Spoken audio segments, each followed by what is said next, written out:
Là, la particularité de ces duos de la flûte enchantée, c'est qu'ils ont été écrits quasiment à l'époque de la flûte, précisément en 1792.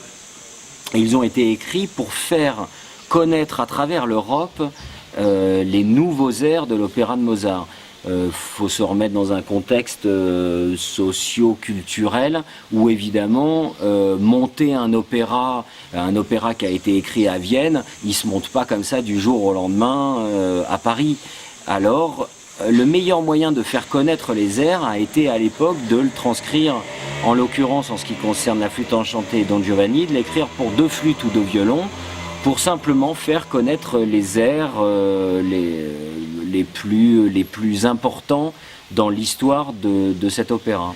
Je pense que ça devient très intéressant si on essaye de se remettre dans la configuration de l'auditeur de 1792 et qui n'aura pas la chance d'entendre l'opéra de Mozart. Et bien de découvrir ces airs comme ça, avoir la chance, le privilège de se dire qu'il y a un des plus grands génies de l'histoire de la musique qui est à 1500 km, et grâce à simplement cette transcription de 2 instruments, eh bien on va pouvoir, pour 2 instruments, on va pouvoir découvrir les nouveaux airs de cet opéra. Donc c'est pour l'auditeur une chance de les découvrir sous cet aspect-là.